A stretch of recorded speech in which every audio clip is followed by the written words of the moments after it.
عیسی خپلو مریدانو ته وفرمایل تندکونه به خامخا راځي خو چې د چا د لاسه دا راځي د هغې په حال افسوس دی د هغه دپاره به دا ښه وي چې د هغه په غاړه کې د ژرندې پل واچولی شي او په دریاب کې وغورځولی شي په ځای د دې چې په دې وړو کې یو له هم تندک ورکي خبردار اوسئ که چېرې ستاسو ورور څه ګناه وکړي نو ویې رټئ او که هغه پښیمانه شي نو ویې بخئ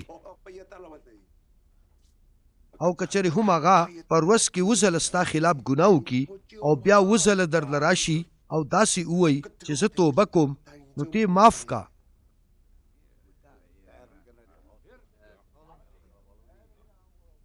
مریدانو مالک ته وویل چې زمونږ ایمان قوي کا نو مالک ورته جواب ورکو که چېرې ستاسو ایمان د شړشمو د دانې هومره هم وي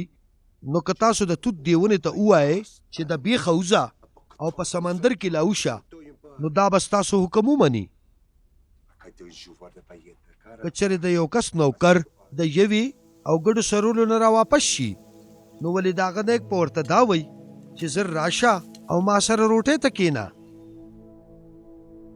نه هغه به ورته دا وایي چې زما روټۍ تیاره کا ملا تړلې ودرېږه او زما خدمت کوه او ته به زما نه وروستو روټۍ وخورې ولې هغه به د هغه نوکر شکرګزاري ونه کړي چې د ده حکم یې منلی و دغه شان کله چې تاسو هغه هر څه چې تاسو ته حکم شوی دی پوره کوئ نو بیا تاسو ته داسې ویل پکار دي چې موږ د تعریف قابل نوکران نه یو خو موږ صرف خپل فرض پوره کو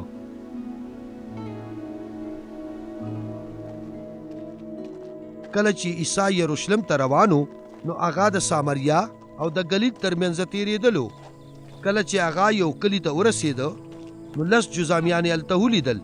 هغې په څه فاصله کې ولاړو او عیسی ته یې نارې کړې اے مالکه په موږ رحم وکړه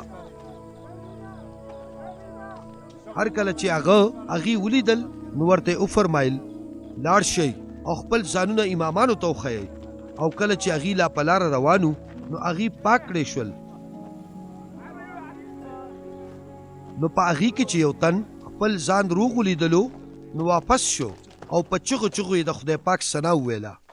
هغه د عیسی په خپو کې پرېوته او د هغه شکریه یې ادا کړه او هغه یو سامري و بیا عیسی وفرمایل چې ولې لس واړه پاک نه کړی شوئ نو هغه نور نه خصه شول بې له دې یو مسافر نه بل یوم داسې نه چې واپس راغلی وي او د خدای پاک ثنا یې ویلې وي او عیسی هغه سړي ته وفرمایل پاسه او لاړ شه خپل ایمان ته جوړ کړې